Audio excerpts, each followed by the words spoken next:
I hope कि आपको ये बात एकदम अच्छे से समझ आ गई होगी।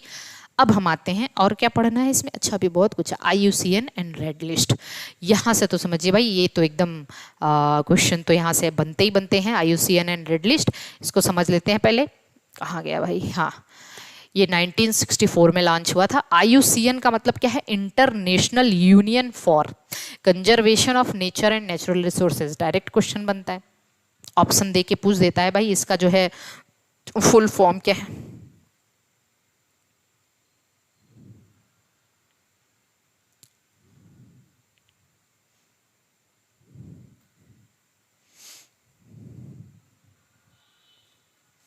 ठीक है, international union for conservation of nature and natural resources. इसका हेड क्वार्टर मॉर्गीज में है, जो कि स्विट्जरलैंड में है। ठीक, ये स्विट्जरलैंड में एक स्टेट है। अब रेड डेटा बुक में, एक्चुअली इसको रेड डेटा बुक क्यों कहा जाता है? रेड डेटा का मतलब, रेड का मतलब डेंजर से है, डेंजर से है। ठीक है, डेंजर इन द सेंस कि मतलब जो स्पीसीज को खतरा है उसको इसमें मेंशन किया जाता है। और इस बुक में मेंशन ये किया जाता है कि 3 तरीके के पेजेस बनाए गए। इस बुक में 3 तरीके के पेजेस हैं, जिसमें एक कौन कौन से पेज यूज किए जाते हैं, रेड पेज, पिंक पेज और ग्रीन पेज। मेरी बात को ध्यान से सुनना, रेड पेज, पिंक पेज और ग्रीन पेज। रेड पेज में species of plants and animals experiencing the danger through out the globe. मतलब रेड पेज में वो सारे ही स्पीसीज मेंशन किए जाते हैं जो पूरे ग्लोब में एक्सटिंक्शन के थ्रेट को फेस कर रहे हो। ठीक है, मतलब कहीं ना कहीं उनको एक्सटिंक्ट होने का खतरा है, चाहे उनके पॉपुलेशन कम है, चाहे उनके हैबिटेट में प्रॉब्लम है, whatever, but through out the globe वो एक्सटिंक्ट होने का खतरा है उनको। दूसरा है पिंक पेज।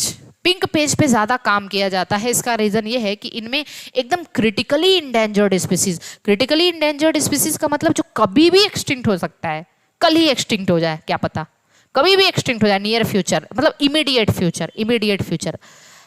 ठीक, उसको हम क्रिटिकली एंडेंजर्ड, तो ये पिंक पेज के अंतर्गत रखा जाता है। एक ग्रीन पेज भी बनाया गया कि भाई हम इतनी मेहनत कर रहे हैं, हमने रेड डेटा बुक बनाया है, हम अब ग्रीन पेज में उसको मेंशन किया जाता है कि जो पहले एंडेंजर्ड थे और पहले इस कैटेगरी में थे, जो पहले रेड पेज में मेंशन थे, लेकिन अब क्योंकि हम लोगों ने ये मिशन रखा है कि हमें इनको बचाना है, तो बचा के उनको पहले ग्लोबली थ्रू आउट ग्लोब हम कह सकते हैं कि वो एंडेंजर्ड की कैटेगरी में थे या थ्रेटेंड की कैटेगरी में थे, लेकिन अब उस पर काम किया गया है, उनको कैप्टिव ब्रीडिंग किया गया है, उनका कल्टिवेशन किया गया है, उनके नंबर को बढ़ाया जा रहा है हर तरीके से करके। तो मतलब अब उनकी पॉपुलेशन थ्रेटेंड पॉपुलेशन से बाहर आ चुकी है, एंडेंजर्ड पॉपुलेशन से बाहर आ चुकी है। मतलब नाउ दैट पॉपुलेशन या that number of that, you can say number of individual of that population has been recovered, है ना। तो आप कह सकते हैं कि species those were formally endangered, जो पहले एंडेंजर्ड थे, but now now now recovered are saved. अब उनको रिकवर्ड कर लिया गया है और सेव कर लिया गया है। ठीक है, इतनी बात समझ रहे हो। तो 3 पेजेस का यूज किया गया है यहाँ पे, रेड पेज, पिंक पेज और ग्रीन पेज। यहाँ पे एकदम अच्छे से आपको समझ में आ गया हो गया, कोई दिक्कत नहीं है। अब हम आते हैं, देखिए एक डेटा या एक छोटा सा हमने यहाँ पे आपको के सामने एक डेटा रखा हुआ है। स्पीसीज को हम लोगों ने कैसे डिवाइड किया है कि जो स्पीसीज हैं उसमें से ऐसे भी है कि भाई बहुत सारी स्पीसीज अभी तक डिस्कवर्ड ही नहीं है, या डिस्कवर्ड है तो उनका नॉमेनक्लेचर ही नहीं हो पाया है, तो नॉट इवेल्युएटेड, इसको अलग निकाल दो। जो इवेल्युएटेड स्पीसीज है उसमें एडिक्वेट डेटा है, जिनके बारे में हमें बहुत अच्छे से नॉलेज है, और डेटा डेफिशिएंट, डी वाली कंडीशन में, डी वाले कंडीशन में आ रहे हैं। डेटा डेफिशिएंट मतलब इनके बारे में हमें कुछ पता ही नहीं चल पा रहा, डेटा डेफिशिएंट, उनके बारे में डेटा नहीं पता है। ठीक, अब एडिक्वेट मतलब सफिशिएंट होता है, ये तो पता है ना, एडिक्वेट मतलब सफिशिएंट। एडिक्वेट में भी एक्सटिंक्ट आते हैं, एक्सटिंक्ट इन वाइल्ड, थ्रेटेंड, थ्रेटेंड में क्रिटिकली एंडेंजर्ड और वल्नरेबल आते हैं, नियर थ्रेटेंड, ठीक है, और रेयर। ठीक, इतनी सारी स्पीसीज ऐसे आते हैं। अब हम जरा एक एक करके देखते हैं, इसको जरा ध्यान से देखिए। जो एक्सटिंक्ट है, एक्सटिंक्ट का मतलब कंप्लीटली एक्सटिंक्ट, उसका कोई संदेह ही नहीं है कि उसका मेंबर कहीं जिंदा मिलेगा, कोई डाउट ही नहीं है, वो कंप्लीटली एक्सटिंक्ट हो चुका है, उसको हम एक्सटिंक्ट की कैटेगरी में रखते हैं। ठीक, कोई दिक्कत यहाँ तक नहीं। जैसे पैसेंजर पिजन है, स्टीलर सी काऊ है, डोडो है, कोई डाउट ही नहीं है कि भाई ये कहीं पे बचे हैं, पूरी तरह से एक्सटिंक्ट। दूसरा है एक्सटिंक्ट इन वाइल्ड लाइफ। वाइल्ड लाइफ का मतलब, वाइल्ड लाइफ मतलब जंगलों से ये एक्सटिंक्ट हो चुके हैं। केवल इनकी वो प्रजाति जिसको हमने अपने घरों में कल्टीवेट किया, अपने बगीचे में कल्टीवेट किया, या कैप्टिव ब्रीडिंग करके उस एनिमल को हमने रखा हुआ है, बस वही बचा है। वाइल्ड लाइफ में ये एक्सटिंक्ट हो चुके हैं। तो दूसरा क्या है, एक्सटिंक्ट इन वाइल्ड लाइफ। तीसरा है थ्रेटेंड स्पीसीज। थ्रेटेंड में 3 आते हैं, क्रिटिकली एंडेंजर्ड, एंडेंजर्ड और वल्नरेबल। ठीक, थ्रेटेंड में 3 आते हैं, थ्रेटेंड में 3 आते हैं। क्या, क्रिटिकली एंडेंजर्ड। क्रिटिकली एंडेंजर्ड का मतलब क्या है, फेसिंग वेरी, देखिए डेफिनेशन पे जाइएगा, आपको एग्जामिनर ऐसे फंसाता है कि देखिए यहाँ पे क्या लिखा है, फेसिंग, देखो ध्यान से देखना, ध्यान से, हमारी ऐसा तो नहीं कि मतलब नींद तो नहीं आ रही है ना, अब बोलते जा रहे हैं, कुछ आपको नींद आ रही हो, चाय वाय पियो, जरा चाय वाय पियो, पानी वानी पियो और ध्यान से समझो इसको। यहाँ क्या लिखा हुआ है, facing very high risk of extinction, लेकिन यहाँ लिखा हुआ है facing high risk of extinction, है ना।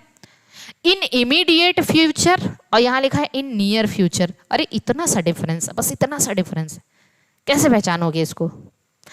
इन इमीडिएट फ्यूचर वेरी हाई से वेरी देखो और इमीडिएट देखो, इमीडिएट मतलब तुरंत। इसको हम ऐसे भी समझाते हैं कि ये पहाड़, ऐसे समझाते हैं खाई है, ठीक। और 4 दोस्त जिंदगी से त्रस्त हैं और जा रहे हैं, भाई हमको ये मतलब पहाड़ है और हमको जो यहाँ खाई है, ये खाई है, ठीक है, खाई है। और इन लोग कहते हैं कि भाई 3 लोग हैं और लोग कहते हैं कि हमें जो है ना यहाँ से छलांग लगानी है। तो एक यहाँ खड़ा है, एक यहाँ खड़ा है और एक यहाँ खड़ा है। सबसे पहले जो खाई में कूदेगा, फिर इसके बाद ही ये आएगा, इसमें बाद में ये इस प्लेस को ज्वाइन करेगा, तो बाद में ये वाला इस प्लेस को ज्वाइन किया, फिर बाद में ये इस प्लेस को, मतलब ये जब इस प्लेस को ज्वाइन करेगा, हो सकता है ये इस प्लेस को ज्वाइन कर ले। तो कुल मिला के कहने का मतलब जो सबसे पहले खाई में जाएगा वो क्रिटिकली एंडेंजर्ड है, और ये जो बाद वाला है ये एंडेंजर्ड है, इसके बाद वाला ये जो वल्नरेबल। मेरी बात को ध्यान से सुनना, तीनों ही डेफिनेशन को ध्यान से सुनना। क्या दिया है, facing very high risk of extinction in immediate अगर दिया है तुरंत मतलब वो क्रिटिकली एंडेंजर्ड है, और नियर फ्यूचर दिया है मतलब आने वाले भविष्य में, facing high risk of extinction in near future मतलब वो एंडेंजर्ड है। और तीसरा वाला क्या दिया है, ये दिया है फेसिंग रिस्क ऑफ, वहां वेरी हाई था, फिर हाई था, फिर यहाँ रिस्क है, and can join endangered category in near future. ये इंडेंजर्ड जो बीच वाला था उसको नियर फ्यूचर में ज्वाइन कर सकता है, इसको वल्नरेबल कहते हैं। क्या कहते हैं, वल्नरेबल कहते हैं। कितना सिंपल सा डेफिनेशन है ताकि आप परेशान ना हो। और इसको सीएसआईआर के लेवल पे कैसे पूछा जाता है, देख लो सीएसआईआर के लेवल पे कैसे पूछा जाता है, तो ये भी हम बता देते हैं, क्योंकि अभी तक हमने इकोलॉजी को बहुत ध्यान में रख के पढ़ाया है, और जो लोग भी सीएसआईआर दे रहे हैं उनको इतना लाभ मिलेगा। हम अभी खड़े खड़े बता दें कि आपको आर सेलेक्टेड, के सेलेक्टेड से, सेल्फोर्ड लॉ से, पॉपुलेशन ग्रोथ कर्व से, पॉपुलेशन ग्रोथ कर्व का हम बताते हैं कहाँ से पूछा जाएगा, न्यूमेरिकल आता है उसको भी बता देंगे लास्ट में, ठीक है। और इसके बाद ससेप्टिबिलिटी जो हमने अभी बताया था वो, बायोडाइवर्सिटी, IUCN का ये, ठीक है, ये सब एकदम पेट क्वेश्चन होते हैं। थोड़ा आप लोग अपने से मेहनत करके लोटका, वोल्टेरा और आइलैंड बायोजियोग्राफिकल आइलैंड बायोलॉजी पढ़ लीजिएगा ये, ठीक। अब देखिए यहाँ पे क्या पूछा जाता है, यहाँ पे एक और डेफिनेशन हमने बताया, 50% और more than 50% probability of extinction in 10 years or in 3 generation. मतलब 50% से भी ज़्यादा या 50% इसकी पॉपुलेशन 10 सालों में या इसके अपने 3 जनरेशन में ख़त्म हो सकती है, उसके खत्म होने के चांसेस हैं। दूसरा क्या है, ये क्या है, 20% और more then 20% of probability of extinction in 20 years और 5 जनरेशन। 20 अब कम है ना, ये देखो 10 साल में ही था और इसके जो भी एनिमल है उसके 3 जनरेशन में ही था, 50% एक्सटिंक्शन के चांसेस। यहाँ 20% एक्सटिंक्शन के चांसेस हैं 20 सालों में या 5 जनरेशन में। और जो वल्नरेबल हैं इसमें केवल 10% एक्सटिंक्शन के चांसेस हैं 100 सालों या इसके 10 जनरेशन में। ठीक, ये बात सबको समझ आ रही है। तो ये हो गया 3 कैटेगरी, आपको बहुत अच्छे से याद रखना है, क्रिटिकली एंडेंजर्ड, एंडेंजर्ड और वल्नरेबल। एक है रेयर स्पीसीज। रेयर स्पीसीज का मतलब जिसकी पूरे वर्ल्ड में बहुत कम पॉपुलेशन बची हो, जैसे ग्रेट इंडियन बस्टर्ड। जब हमारे टीचर एक बार ग्रेट इंडियन बस्टर्ड लिखवा के चले गए तो हमको लगता था ये कोई बहुत बड़ा भयानक सा एनिमल होगा, जैसे क्या कहते हैं, बुल होगा, या फिर हो सकता है कि कोई बहुत बड़ा जानवर होगा, ठीक है। तो बाद में जब हमने अपने से सर्च किया तो हमें पता चला कि ये गुजरात का एक बहुत जो है ना जाइंट बर्ड है, बड़ा बर्ड है, ये बर्ड है ग्रेट इंडियन बस्टर्ड, ठीक। इसकी पॉपुलेशन काफी, अब हम बता दें आपको, अब बता रहे हैं, अब बहुत ध्यान से सुनना। पहले आज से 3 साल पहले ये एंडेंजर्ड की कैटेगरी में आता था, और आपके पास जितनी बुक होंगी पाथफाइंडर को छोड़ के, या फिर आप कह सकते हो इकोलॉजी की और बुक्स जो रिसेंट बुक आप पढ़ रहे होंगे उसको छोड़ के, तो एंडेंजर्ड में ही है ये। लेकिन आज ये क्रिटिकली एंडेंजर्ड हो चुका है। हमें अब ये नहीं पता कि अब आपके एग्जामिनर क्वेश्चन देगा वो एंडेंजर्ड मान के देगा या क्रिटिकली एंडेंजर्ड मान के देगा, तो हम भी कंफ्यूज हैं यहाँ पे, ठीक है। लेकिन हम इतना जरूर कर सकते हैं कि हम क्लेम करने के लिए तैयार हैं। आप क्रिटिकली एंडेंजर्ड लगाओगे और एग्जामिनर अगर आयोग एंडेंजर्ड मारेगा तो हम क्लेम करने के लिए तैयार हैं, ठीक है, क्योंकि हमारे पास डेटा सफिशिएंट है इसको क्लेम करने के लिए। तो अब ये क्रिटिकली एंडेंजर्ड मारोगे आप, जो हम आज पढ़ा रहे हैं, आज से 1 साल पहले की 2 साल पहले का, या आपके पास जो किताबें होंगी उसमें ये एंडेंजर्ड होगा, तो आप प्लीज़ क्रिटिकली एंडेंजर्ड मान के चलिएगा इसको, ठीक। तो चलिए देखिए, जो ग्रेट इंडियन बस्टर्ड है, जाइंट बर्ड ऑफ गुजरात, ये एक क्रिटिकली एंडेंजर्ड भी है और ये बहुत कम पॉपुलेशन बचा है इसका वर्ल्ड में। हवाईयन मॉन्क सील, ये भी रेयर स्पीसीज है, ठीक है, ये भी क्या है, एक रेयर स्पीसीज है। दूसरी चीज, एक और इनडिटर्मिनेट स्पीसीज भी होता है, मतलब स्पीसीज आर एक्सटिंक्ट। इनडिटर्मिनेट का मतलब ये है कि ऐसी स्पीसीज जो एक्सटिंक्ट हो चुकी है लेकिन उनके एक्सटिंक्शन का कॉज नहीं पता है, उनके एक्सटिंक्शन का अभी कॉज नहीं पता है। जैसे 3 banded armadillo of Brazil and short eared rabbit of Sumatra, ठीक है, जिसको सुमात्रन रैबिट के नाम से जानते हैं। ये सब एक्सटिंक्ट हो चुका, कंप्लीटली एक्सटिंक्ट है, लेकिन एक्सटिंक्शन का रीजन नहीं पता है, तो ये क्या है, इनडिटर्मिनेट स्पीसीज के अंतर्गत आते हैं। ओके, चलिए अब आइए, अब थोड़ा सा हम यहाँ पे क्रिटिकली एंडेंजर्ड और वल्नरेबल, मतलब एंडेंजर्ड और वल्नरेबल कौन कौन से एनिमल, कौन कौन, जो कि आपके एग्जाम में पूछा जाता है। एग्जाम में क्या पूछा जाता है कि भाई देखिए, ये आपको याद रखना होगा सॉरी सुमात्रन राइनोसेरास, पिग्मी हॉग, नामडफा जिसको फ्लाइंग स्क्वायरल के नाम से जानते हैं, घड़ियाल, gang shark, great Indian bustard. देखिए, ग्रेट इंडियन बस्टर्ड हमने क्रिटिकली एंडेंजर्ड में लिखा हुआ है। इलेक्स खासियाना, डिप्टेरोकार्पस, बारबेरिस, नीलगिरेंसिस, ये सब प्लांट है, ये क्रिटिकली एंडेंजर्ड है। 2-3 बार जहाँ पे बैठते हो पढ़ने के लिए, सुनो मेरी बात, जहाँ पढ़ने के लिए बैठते हो ये चार्ट निकाल के वहाँ पे लगा दो। कुछ चीज़ें जो आपको लगे कि ये हमें बार बार भूल रहा है तो वो लगा दो चार्ट। कहीं बैठते होंगे तो वहाँ आसपास दीवार होगी ना, उस पर लगा दो, ठीक है। प्लीज़ ये थोड़ा सा कुछ चीज़ें फॉलो किया करिए। ये सब चीज़ें आपकी डेली, मतलब बहुत ज़्यादा तो नहीं, आप कह सकते हो कि बैठे हो थोड़ा सा एक बार ध्यान चला गया, आप पढ़ लोगे, उसको अच्छे से समझ लोगे, ठीक। इसके बाद देखिए,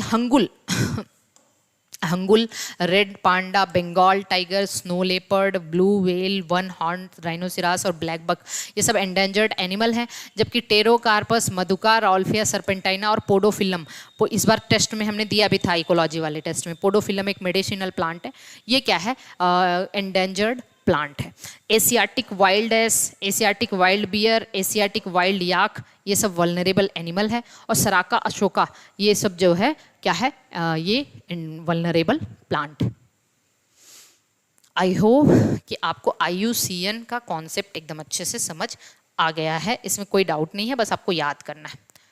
अब कंजर्वेशन ऑफ बायोडाइवर्सिटी, अब भाई हमें पता चल गया कि बायोडाइवर्सिटी का लॉस, बायोडाइवर्सिटी के कॉज, लॉस के कॉज क्या हैं, कितने टाइप के बायोडाइवर्सिटी हैं। अब हम ये देख लेते हैं कि इसके जो कंजर्वेशन है ये कैसे होते हैं, इसका कंजर्वेशन कैसे किया जा सकता है। तो 2 तरीके का कंजर्वेशन होता है, एक इन सीटू और एक एक्स सीटू। इन सीटू का मतलब ऑन साइट कंजर्वेशन, जैसे जो जानवर या प्लांट जहाँ पे है वहीं पे उसको कंजर्व कर दो। और एक्स सीटू का मतलब ऑफ साइट, मतलब उस जगह से ले जाके दूसरी जगह कंजर्व करो, ठीक है, on site, off site. In situ में इन दियर नेचुरल हैबिटेट, उनके हैबिटेट को चेंज ना करो, नेचुरल हैबिटेट में इसको सेव कर दो। जैसे बहुत इंपॉर्टेंट है, इसका हमने एक वो भी बनाया है ट्रिक, आप जाइएगा उस पर यूट्यूब पे कंजर्वेशन ऑफ बायोडाइवर्सिटी डालिएगा, मेरे नाम से ट्रिक के साथ ही आ जाएगा, आप आराम से याद कर लोगे इसको, ठीक है। तो देखिए, national park, wildlife sanctuary, biosphere reserve, sacred grove और हॉट स्पॉट। क्या क्या बताया हमने, ध्यान से समझना। National park, wildlife sanctuary, biosphere reserve, sacred group और हॉट स्पॉट, ये चीजें सब आती हैं किसमें, इन सीटू कंजर्वेशन में। हॉट स्पॉट में भी भाई बहुत सारे स्पीसीज कंजर्व है, ठीक है। XC2 में दो तरीके के हमने यहाँ पे ग्रुप बना दिए हैं, एक इन वीवो और एक इन विट्रो। इन विट्रो का मतलब भाई बॉडी से बाहर कंजर्व कर रहे हो किसी चीज को, इन विट्रो का मतलब बॉडी से बाहर कंजर्व कर रहे हो। तो एक्स साइट या XC2 मतलब उसको अपने नेचुरल हैबिटेट से बाहर ले जाके कर रहे हो। इसमें इन वीवो में क्या है, जूलॉजिकल पार्क। जूलॉजिकल पार्क में हर जगह के एनिमल, ऐसा नहीं कि उसी जगह के नेटिव एनिमल ही नहीं होते, कहीं के भी एनिमल होते हैं। बोटेनिकल गार्डन में भी कहीं के भी प्लांट होते हैं। Herbarium, aquarium, wild life safari. Wild life safari, safari याद रखो, सफारी घूम रही है तो इससे याद रखना। सेंचुरी, वाइल्ड लाइफ सेंचुरी दिया, वाइल्ड लाइफ सेंचुरी दिया तब तो ये इन सिटू है। सफारी, सफारी से घूमना मतलब घूम रहे हो तो भाई ऑफ साइट हो गया ये, ठीक, ऐसे समझना। कैप्टिव ब्रीडिंग, कैप्टिविटी जिसको कहते हैं, ये भी आगे बताएंगे अभी आपको, कल जब हम कल की क्लास लेंगे तो इसमें भी आपको बताएंगे वाइल्ड लाइफ सेंचुरी क्या है, वाइल्ड लाइफ सफारी क्या है, सेक्रेड ग्रूव्स क्या है, ये सब बताएंगे आपको, ठीक है ना।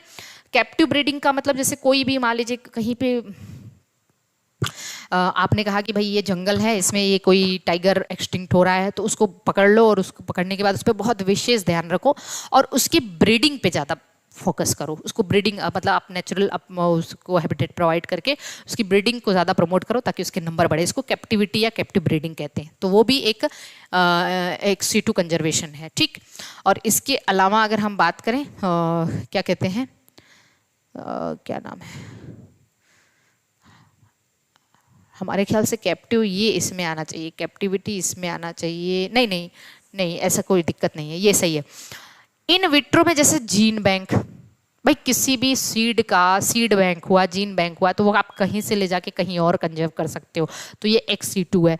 Egg bank, sperm bank, tissue culture, cryo preservation, ये सब किस में आते हैं, XC2 या ऑफ साइट कंजर्वेशन में आते हैं। ये बहुत अच्छे से आपको याद रखना है।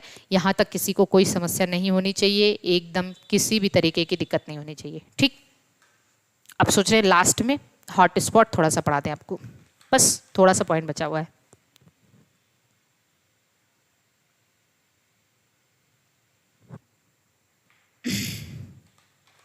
देखिए बायोडायवर्सिटी हॉटस्पॉट क्या है।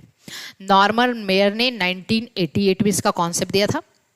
इनिशियली 25 थे, 9 ऐड हुए थे, याद रखना ये सब कभी भी पूछा जा सकता है। पहले 25 थे, फिर 9 ऐड हुआ था तो 34 थे और अभी 35 है। पता नहीं अभी आपकी जो बुक्स TGT PGT के लिए है उसमें अभी 34 ही दे रहा होगा। तो क्राइटेरिया फॉर हॉटस्पॉट, पहली चीज़ हॉटस्पॉट होने के लिए क्या क्राइटेरिया होना चाहिए। पहली चीज़ ये होनी चाहिए कि that must be covered 2% of total land area, पूरे अर्थ का 2% लैंड एरिया वो कवर कर रहा हो, पहली क्राइटेरिया। दूसरा ये है अप्रॉक्सीमेटली 1500 और 0.5% वस्कुलर प्लांट, मतलब 50% यू कैन से 50% वस्कुलर प्लांट यहाँ एंडेमिक होने चाहिए। मतलब यहाँ का 50, मान लो यहाँ पे 500 प्लांट है, जस्ट इमेजिन, तो यहाँ के 250 प्लांट ऐसे होने चाहिए जो बस यहीं हो एंडेमिक हॉटस्पॉट पे ही हो, उसी पर्टिकुलर रीजन में हो। मतलब 1500 वस्कुलर प्लांट या फिर आप कह सकते हैं 0.5% vascular plant should be endemic, ठीक। और एंडेमिज्म, यहाँ पे बहुत हाई डिग्री ऑफ एंडेमिज्म पाया जाना चाहिए, हाई डिग्री ऑफ एंडेमिज्म होना चाहिए ऐसे प्लेस पे। और थ्रेटेंड स्पीसीज बहुत ज़्यादा होते हैं यहाँ पे। थ्रेटेंड स्पीसीज मतलब क्रिटिकली एंडेंजर्ड हो, चाहे एंडेंजर्ड हो, चाहे वल्नरेबल हो। और लगभग 42% ऑफ टेरेस्ट्रियल वर्टिब्रेट यहाँ पे एंडेमिक हो, ठीक। यहाँ के जो वर्टिब्रेट है 50% प्लांट और 42% वर्टिब्रेट एंडेमिक होने चाहिए, तब इसको हम बायोडायवर्सिटी हॉटस्पॉट के नाम से जानेंगे। उसका क्राइटेरिया फुलफिल करेगा। इनिशियली 25 हॉटस्पॉट थे, now 35 all over the world है, जिसमें से 4 इंडिया में है, पहले बता दिया था, हिमालय, वेस्टर्न घाट, नॉर्थ ईस्ट, निकोबार आइलैंड, ठीक। ये है हॉटस्पॉट का कॉन्सेप्ट। किसने दिया था, ये क्वेश्चन पूछा जा चुका है, नॉर्मन मेयर ने दिया था। कितने थे, अब कितने हैं, ये सब आपको याद रखना है। बाकी आज के लेक्चर को हम यहीं पे समाप्त करते हैं। कल और बायोडाइवर्सिटी, मतलब अभी बहुत सारी चीज़ें हमें पढ़नी है। बायोडाइवर्सिटी में अब हमें लगता है कि ज़्यादा कुछ हमें नहीं, हमें कुछ एक्ट वगैरह के बारे में पढ़ना है। और थोड़े से कुछ केस स्टडीज से भी रिलेटेड चीज़ें, जैसे चिपको मूवमेंट हो गया, सैलिएंट वैली हो गया। हम चाहते कि कहीं से भी कुछ छूटे ना, बस इतना मान के चलिए, ठीक। और इसके अलावा अब नेशनल पार्क, जो इम्पोर्टेंट नेशनल पार्क हैं, इसमें तो बहुत ही ज़्यादा कन्फ्यूज़न होता है सबको, ठीक है, तो ये भी हमारी कोशिश रहेगी। और फिर उसके बाद हम लोग पोल्यूशन वाला चैप्टर स्टार्ट करेंगे। पोल्यूशन में भी कुछ इंपॉर्टेंट ही चीज़ें हमें पढ़नी है, लाइक प्राइमरी पोल्यूटेंट क्या है, सेकेंडरी पोल्यूटेंट क्या है, कुछ फोटोकेमिकल स्मॉग के बारे में, ओजोन लेयर डिप्लीशन के बारे में, ग्रीन हाउस इफेक्ट के बारे में, कुछ प्रोटोकॉल लाइक क्योटो प्रोटोकॉल, और ये सब थोड़ा सा soil pollution, eutrophication, water pollution, ये सब चीज़ें थोड़ा थोड़ा इसके बारे में देखेंगे, बाकी तो सब ठीक है। हाँ, एक चीज़ और हमें पढ़ना है, थोड़ा फॉरेस्ट के बारे में भी हम लोग स्टडी करेंगे, तो अभी के लिए चलते हैं, ठीक है, ओके।